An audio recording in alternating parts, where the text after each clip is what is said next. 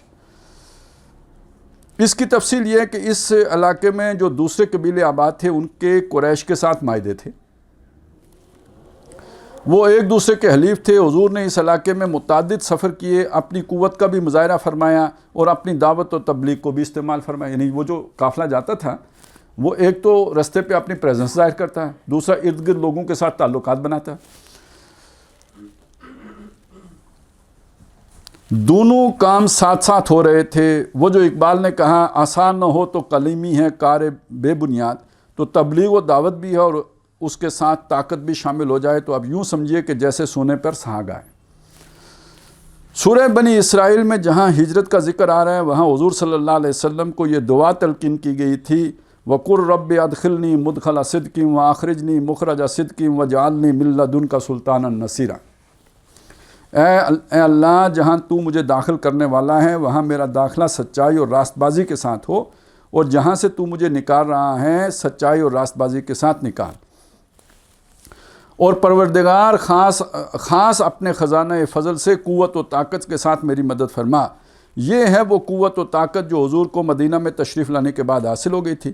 تو اب حضور صلی اللہ علیہ وسلم صحابہ اکرام کے ساتھ نکلتے تھے، کسی قبیلے میں جا کر آپ نے 10-20 دن قیام فرمایا، ان کے ساتھ معاہدے کیے۔ اول تو ان کو اپنا حلیف بنا لیا ورنہ کم از کم انہیں غیر جانبدار ضرور بنا لیا۔ آپ یوں سمجھ لیں پہلے ان کے سامنے دعوت ایمان رکھی، مسلمان ہو گئے تو کیا کہنے، نہیں تو ٹھیک ہے آپ جو ہو وہ رہو، تو ہم حلیف بن جاتے ہیں، اور حلیف نہیں بنتے تو غیر جانبدار ہو جاؤ، ہماری اور قریش کا پھڈا ہے، لڑائی ہوگی تو تم نے نہ ان کا ساتھ دینا ہے نہ ہمارا ساتھ دینا ہے۔ یہ آپ نے، لیکن اس کا نقصان کسے ہوگا؟ قریش کو۔ تو یہ آئسولیشن ہے ان کی، پولیٹیکل آئسولیشن ہے۔ اگر تمہارا معاہدہ قریش کے ساتھ ہے تو ہمارے ساتھ بھی کرو، ہمارے خلاف ان کی مدد نہ کرو، ان کے خلاف ہماری مدد نہ کرو، بالکل غیر جانبدار یعنی نیوٹرل۔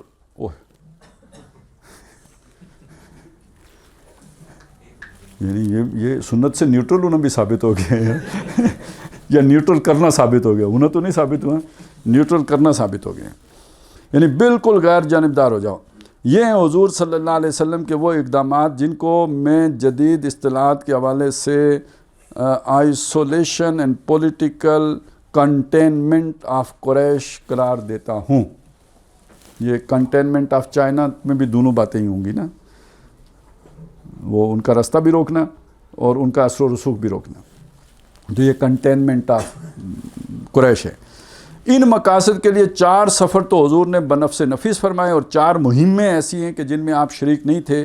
یہاں 2 باتیں خاص طور پر نوٹ کرنے کی ہیں۔ ایک یہ کہ ان مہموں میں آپ نے کسی انصاری صحابی کو شامل نہیں فرمایا، یہ صرف مہاجرین کو ساتھ لے کے جاتے تھے۔ یہ جملہ مہم مہاجرین پر مشتمل تھی۔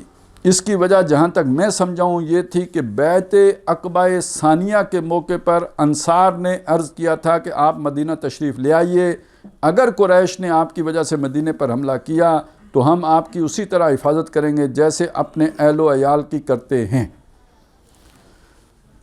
دوسری خاص بات یہ تھی کہ کل ایک سال کے اندر یہ ساری کارروائی عمل میں آ گئی، یعنی رمضان 1 سے لے کر رمضان 2 ہجری تک کے عرصے میں حضور صلی اللہ علیہ وسلم نے 8 مہمیں سر انجام دیں۔ اس سے آپ اندازہ کر سکتے ہیں کہ کس قدر کم وقت میں کس قدر شد و مد و زور و شور کے ساتھ یہ عمل تھا، یعنی 1.5 مہینے میں ایک وہ بن جاتی ہے۔ ایسا نہیں تھا کہ بختر بند گاڑیوں پر آپ نے کوئی مہم بھیج دی ہو، بلکہ یہ تمام مہمیں اونٹوں کے ذریعے یا پا پیادہ طے کی گئیں۔ میں ان 8 مہموں کی تفصیلات سیرت کی متعدد کتب کنسلٹ کر کے نوٹ کر کے لایا ہوں، اور کافی محنت سے میں نے مختلف کتابوں سے ان کو مرتب کیا ہے اور ان مہمات کے مقاصد اور ان کی غرض و غایت کو سمجھا ہے، جو میں آگے چل کر بیان کروں گا۔ جیسا کہ میں عرض کر چکا ہوں کہ سیرت نگاروں نے ان مہمات کو بہت ہی سرسری طور پر ذکر کیا ہے اور اس مقام سے ایسے گزر گئے ہیں کہ جیسے یہ سیرت کے غیر اہم واقعات تھے۔ ان کے یہاں ہجرت کے بعد پہلا قابل ذکر واقعہ غزوہ بدر ہے۔ حالانکہ غور طلب بات یہ ہے کہ غزوہ بدر ہوا کیوں؟ غزوہ بدر سے تو اصل میں حضور کی انقلابی جدوجہد آخری اور چھٹے مرحلے یعنی فائنل اینڈ 6th فیز میں داخل ہوئی ہے، یعنی مسلح تصادم۔ لیکن پیسیو ریزسٹنس یعنی صبر محض ہجرت کے بعد ایکٹیو ریزسٹنس یعنی راست اقدام کی شکل میں کیسے بدلی، جس کے نتیجے میں مسلح تصادم کی نوبت آئی، یہ ہے وہ قریباً 1.5-2 سال کی تاریخ جس پر غور اور تدبر سے حضور کا منہج انقلاب صحیح طور پر سمجھ میں آ سکے گا۔ اور یہ بات بھی واضح ہو جائے گی کہ حضور کو تلوار کیوں اٹھانی پڑی۔ اس 2 سال کی تاریخ کے متعلق میں نے عرض کیا تھا کہ حضور نے قریباً 6 مہینے لگائے ہیں داخلی استحکام کے عمل میں۔ اس کے بعد پہلے 6 مہینوں میں 3 مہمات آپ نے بھجوائیں جن میں آپ خود تشریف نہیں لے گئے۔ بعد کی 6 ماہی کی 4 مہموں میں آپ صلی اللہ علیہ وسلم بنفس نفسی شریک ہوئے۔ ان مہمات کے 2 مقاصد تھے۔ پہلا مقصد تھا مکہ کی معاشی ناکہ بندی اور دوسرا قریش کو سیاسی طور پر آئسولیٹ کرنا، یعنی مکہ اور مدینہ کے درمیان کے علاقے میں جو قبائل آباد ہیں یا ان کو اپنا حلیف بنا لینا، ان کے ساتھ باقاعدہ معاہدہ کر لینا یا کم از کم ان کو غیر جانبدارانہ طرز عمل اختیار کرنے پر راضی کر لینا کہ وہ نہ قریش کا ساتھ دیں اور نہ محمد صلی اللہ علیہ وسلم کا ساتھ دیں بلکہ قطعی غیر جانبدار ہو جائیں۔ ان 8 مہموں کو ترتیب وار بیان کرنے سے پہلے میں یہ چاہتا ہوں کہ 2 واقعات آپ کو اور سنا دوں۔ ہوا یہ کہ پہلے 6 مہینوں میں جب نبی اکرم صلی اللہ علیہ وسلم نے ابھی کوئی اقدام نہیں فرمایا تھا تو ایک واقعہ پیش آیا جو بہت اہم ہے۔ حضرت سعد ابن معاذ رضی اللہ تعالیٰ عنہ رئیس اوس مکہ گئے۔ حضور ہجرت کر کے آ چکے ہوئے، ابھی کوئی مہم نہیں گئی، تو حضرت سعد جو اوس قبیلے کے سردار ہیں وہ مکہ تشریف لے گئے، عمرہ کرنے گئے یا وہ وہاں پر گئے۔ ابھی تک مسلمانوں اور کفار مکہ کے مابین کھلا اعلان جنگ یعنی وار ڈکلیئر نہیں ہوا تھا۔ مکہ میں حضرت سعد کا حلیف امیہ ابن خلف تھا، یعنی وہ انہیں پروٹیکشن دینے والا وہ تھا، دوست تھا کہہ لیں۔ اچھا، ابی ابن خلف تھا، کیا نہیں، امیہ ابن خلف تھا، کدھر گیا جی؟ ہاں، جو کبھی حضرت بلال کا آقا ہوا کرتا تھا اور اس نے ان کو بہت ستایا تھا۔ حضرت سعد نے اس کے یہاں قیام کیا اور پھر طواف کے لیے حرم گئے۔ وہاں ابو جہل سے آمنا سامنا ہو گیا۔ اس نے امیہ سے پوچھا یہ کون ہے؟ اس نے بتایا کہ یہ اوس کے رئیس سعد ابن معاذ ہے۔ اچھا، یہ ذہن میں رکھیے، یہ جو قبیلے کا یا جو اس طرح کے جو دیہات میں اب بھی شاید ہوگا کہ پولیس تو نہیں ہوتی تھی نا، تو اصل میں جو نظم تھا یا تنظیم تھی وہ خاندان سے قائم ہوتا تھا۔ اب کوئی اجنبی آدمی جو بھی نظر آئے گا اس سے پوچھا جائے گا تم کون ہو، تو جس آدمی کے تعاون سے وہ اس شہر میں موجود ہوگا وہ اس کو بتائے گا کہ یہ فلانا ہے، یہ یعنی میری حفاظت میں ہے، میں اس گاؤں میں میرے واسطے سے موجود ہے، بلا جواز کوئی گاؤں میں نہیں گھوم سکتا۔ تو اس لیے یہ سارا ذہن میں ہوگا تو سمجھ میں آئے گا کہ ابو جہل نے ایک اجنبی آدمی دیکھا تو وہ اگنور نہیں کر سکتا جیسے ہم یہاں اگنور کرتے ہیں، تو وہاں نہیں اگنور کیا جائے گا. وہ سردار ہے، اس نے پوچھنا ہے کہ ہمارے اس شہر میں یہ اجنبی آدمی کون آیا. تو اب جس نے اس کو یعنی تحفظ دیا ہوا ہے وہ بولا کہ یہ فلانے صاحب ہیں. سامنا اس نے امیہ سے پوچھا یہ کون ہے، اس نے بتایا کہ یہ اوس کے رئیس سعد ابن معاذ ہیں. ابو جہل ان کے ساتھ گستاخی سے پیش آیا اور اس نے کہا اگر تم امیہ کے حلیف نہ ہوتے تو تم بچ کر نہیں جا سکتے تھے. ٹھیک ہے، دھمکی لگائی، ہم اسے برداشت نہیں کر سکتے کہ تم ہمارے دشمنوں اور بے دینوں کو پناہ دو. یہ دیندار تھا خود سمجھ رہے ہیں، وہ اس نے خارجی سمجھے ہوئے تھے. بے دینوں کو پناہ دو اور خود آ کر بیت اللہ کا طواف کرو، یعنی ہمارے دشمنوں کو پناہ دے کر اور پھر ہم یہاں آ کے تم. اب آپ کو سمجھ آئی کہ اگر کوئی ان کا مخالف ہوتا تو اس کا خدا چھوڑتے. یہ وہ جو ڈاکٹر صاحب نے کہا نا ان کی گردن مروڑ دیتے. یہ جو عمرہ نہیں کرنے دے رہے اور دھمکی لگا رہے ہیں کہ چونکہ ہمارے شہر میں ہے مکہ تو ہم تمہیں عمرہ نہیں کرنے دیں گے اور تمہیں زندہ نہیں چھوڑتے اگر تم ہمارے دشمنوں کو پناہ دو گے. تو ہم اسے برداشت نہیں کر سکتے کہ تم ہمارے دشمنوں اور بے دینوں کو پناہ دو اور خود آ کر بیت اللہ کا طواف کرو. اس کے نزدیک تو نعوذ باللہ جناب محمد رسول اللہ صلی اللہ علیہ وسلم اور آپ کے ساتھی بے دین تھے، چونکہ انہوں نے قریش کا بت پرستی کا آبائی دین چھوڑ دیا تھا. حضرت سعد بن معاذ نے اسی وقت ترکی بترکی جواب دیا کہ اگر تم نے ہم پر طواف بند کیا تو جان لو کہ ہم تمہارے تجارتی راستوں کو روک دیں گے. یہ جو آج ملکوں کی سطح پہ ڈپلومیسی ہوتی ہے نا، یہ کتنی ٹریننگیں، پہلے فلانی اکیڈمی میں پڑھو تو پھر یہ پڑھو تو پھر وہ پڑھو، تو یہ جو ہوتے تھے نا یہ سردار. اور آج بھی آپ قبائلی علاقوں میں چلے جائیں، وہ جو ادھر ان کے ہوتے ہیں وہ کیا کہتے ہیں ان کو، مشران. یہ ہمارے ڈپلومیٹ جا کے ان سے ڈپلومیسی پڑھیں اور یہ ان کا لیول دیکھیں نا. جو یعنی یہ کوئی ایک دم بات تو ایسے نہیں آ جاتی نا، یہ اس کے پیچھے پورا ایک تجربہ ہوتا ہے تو تب آتی ہے. اور اسے پتہ ہے کہ یہ جو اس نے بات کی ہے اس کا توڑ کیا ہے. جانے سے پہلے یہ سوچ کے گئے، بالکل سوچ کے گئے ہوں گے، یہ بالکل پہلے سے ہوم ورک کر کے گئے ہوں گے. اگر ایسی بات ہو گئی تو پھر نیوٹرل کرنا ہوتا ہے تو یوں نیوٹرل کریں گے. مشورہ بھی کیا ہوگا نا کسی سے کہ میں جا رہا ہوں. یہ بھی تو ہو سکتا ہے اتنے پروفیشنل ہوں کہ ان کو ضرورت نہیں. نہیں، سردار ایویں نہیں بنتا. سردار کا بیٹا سردار ہوتا ہے. وہ جو یہ جا کے اکیڈمیوں میں لوگوں کے نقل اتارنے کے طریقے پڑھتے ہیں تو وہ گھر میں بچپن سے سیکھ اس کے سامنے ہو رہا ہوتا ہے ساری. کیپیبل تھے اس کو جواب دینے کے.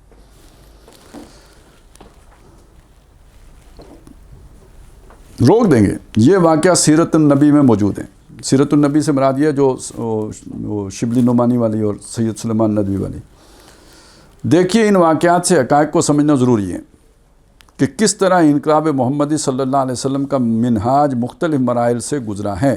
حقائق اور واقعات کو اس طرح سمجھنا چاہیے جیسے وہ پیش آئیں اور ان سے جو نتائج مترتب ہوئے ہیں ان پر غور کرنا چاہیے. میں نے کئی بار سیرت کی تقریروں میں یہ بات عرض کی ہے کہ سیرت مطہرہ علیہ صاحب الصلاۃ والسلام کا اہم نقطہ یہ ہے کہ اس میں موضوع کا دخل بہت کم نظر آتا ہے. سیرت مبارکہ بغور مطالعہ کیجئے تو آپ کو روز روشن کی طرح یہ حقیقت نظر آئے گی کہ حضور کے منہج عمل میں انسانی جد و جہد یعنی ہیومن ایفرٹ، محنت، کوشش، کشاکش، کشمکش، ایثار و قربانی، صبر و مصابرت، جہاد و استقامت کے عناصر غالب نظر آئیں گے. میں اپنی اس بات کی مزید وضاحت کے لیے کہا کرتا ہوں کہ یہ سارا عمل زمین پر قدم بہ قدم چل کر مصائب و شدائد جھیل کر قربانیاں دے کر انجام دیا گیا ہے. انقلاب محمدی کا یہ سارا راستہ اور فاصلہ انسانی سطح پر ان تمام مرحلوں سے گزر کر طے کیا گیا ہے جو ہر انقلابی عمل کے لیے ناگزیر ہوتے ہیں. بلا شبہ نبی اکرم صلی اللہ علیہ وسلم کی بے شمار حصی معجزات، کرامات، خرق عادات و واقعات ہیں. حضور کے دست مبارک سے متعدد بار عظیم ترین برکات کا ظہور ہوا ہے، لیکن اس انقلابی جدوجہد میں ان کا کتنا کچھ دخل ہے اس اعتبار سے کبھی سوچئے گا اور اس نقطہ نظر سے سیرت مطہرہ کا مطالعہ کیجئے گا تو آپ اسی نتیجے پر پہنچیں گے کہ جس پر میں پہنچا ہوں کہ کہ در حقیقت اس میں غالب ترین عنصر انسانی سطح کی جد و جہد کا نظر آئے گا، جس میں مشکلات ہیں، مصائب ہیں، جور و ستم ہے، تعدی و ظلم ہے، شدائد ہیں، خود محبوب رب العالمین کے لیے قید و بند اور معاشی مقاطعہ ہے، رحمت للعالمین پر پتھروں کی بارش ہے، جس میں اطہر اتنا خون بہا ہے کہ نالین مبارک پیروں میں جم گئے ہیں، زخموں سے چور اور نڈھال ہو کر آپ طائف کی گلیوں میں کئی بار گرے ہیں، اور ظالموں نے بغلوں میں ہاتھ ڈال کر پھر کھڑا کر دیا ہے اور چلنے پر مجبور کیا ہے۔ یہ سب کچھ خود آپ کے ساتھ ہوا ہے، لیکن نہ دشمنوں کے ہاتھ شل ہوئے، نہ زمین میں دھنسائے گئے۔ ایسا کیوں ہوا؟ اس کی وجہ یہ ہے، اس کی وجہ ہے، اور وہ وجہ یہ ہے کہ حضور صلی اللہ علیہ وسلم نے ان تمام مراحل سے گزر کر اللہ کا دین غالب فرمایا جزیرہ نما عرب پر۔ اب حضور کی امت کو اللہ کا یہ دین غالب کرنا ہے پوری دنیا پر، تو اگر نبی اکرم صلی اللہ علیہ وسلم کی یہ جد و جہد معجزوں کے ساتھ کامیاب اور غالب ہوئی ہوتی تو معجزے بعد والوں کے لیے بھی ہونے چاہیے تھے۔ حالانکہ معجزہ صرف انبیاء اور رسول کے ساتھ مختص ہوتا ہے، امت کے لیے معجزات نہیں ہوں گے۔ یہ بات سمجھنے کہ اللہ تعالیٰ کی غیبی مدد وہاں بھی آئی تھی، اور جب کبھی حضور کے نقش قدم پر چلتے ہوئے دین کے غالب کرنے کی جد و جہد کی جائے گی تو اللہ کی غیبی مدد اب بھی ضرور آئے گی۔ غیبی مدد اور چیزیں، معجزہ تو ظاہری حصی وہ چیز ہوتی ہیں۔ فضائے بدر پیدا کر فرشتے تیری نصرت کو اتر سکتے ہیں گردوں سے قطار اندر قطار اب بھی۔ تو اللہ تعالیٰ کی غیبی مدد اور نصرت کا دروازہ بند نہیں ہوا، لیکن معجزہ وہ صرف انبیاء اور رسول کے لیے مختص ہوتا ہے۔ نبوت اور رسالت کے اختتام کے ساتھ ہی معجزات کا سلسلہ بھی ختم ہوا۔ اب جو بھی کوشش اور جد و جہد کرنی ہوگی وہ زمین پر قدم بقدم چل کر خالص انسانی سطح پر کرنی ہوگی۔ لہٰذا جناب محمد رسول اللہ صلی اللہ علیہ وسلم نے اپنی امت پر یہ حجت قائم فرما دی کہ آپ نے بالکل انسانی سطح پر زمین پر قدم بقدم چل کر مصائب و شدائد جھیل کر اور ہر طرح کے موانعات سے نبرد آزما ہو کر، یعنی موانعات منع کرنے والی چیزیں، یہ رکاوٹیں، جزیرہ نمائے عرب میں اسلامی انقلاب برپا فرما دیا۔ بہرحال یہ عرض کرنا ہے کہ حضرت سعد بن معاذ کا یہ قول بھی یاد رکھیے کہ دوسرا عام واقعہ یہ ہے کہ یعنی یہ ایک واقعہ ہو گیا وہ اکنامک بلاکیڈ والا، دوسرا عام واقعہ یہ ہے کہ عبداللہ بن ابی خزرج کا بہت بڑا سردار تھا، اور اوس و خزرج کے دونوں قبیلے باہمی مشاورت سے اسے مدینہ کا بادشاہ بنانے کا فیصلہ کر چکے تھے حضور کے آنے سے پہلے۔ یہ یعنی آپ دیکھیں نا، یہ جو ارتقاء ہوتا ہے نا، سوشل ایولیوشن کیسے ہوتا ہے، پہلے لڑائیاں ہی ہوتی ہیں، پھر رفتہ رفتہ آدمی سوچ کے وہ، تو یہ اوس و خزرج کو لڑتے لڑتے عرصہ ہو گیا تھا۔ پھر ان کے بزرگ بیٹھے، انہوں نے کہا یار کسی ایک کو بادشاہ بنا لو، یعنی یہ اب معاہدہ عمرانی سوشل کانٹریکٹ اس کی صورت بن رہی تھی، اور یہ بھی طے پا گیا تھا کہ کسے بادشاہ بنانا ہے، عبداللہ ابن ابی کو بنانا ہے، یہ بھی طے ہو گیا تھا۔ اس کے لیے یعنی عبداللہ ابن ابی کے لیے تاج بھی تیار ہو گیا تھا جو اس نے سر پہ رکھنا تھا، اور یہی بات اس شخص کی بدبختی کا اصل سبب بن گئی کہ وہ منافقین کا سردار بن گیا، چونکہ اس کی بادشاہت کا آئینہ نبی اکرم صلی اللہ علیہ وسلم کی مدینہ میں تشریف آوری کے باعث چکنا چور ہو گیا۔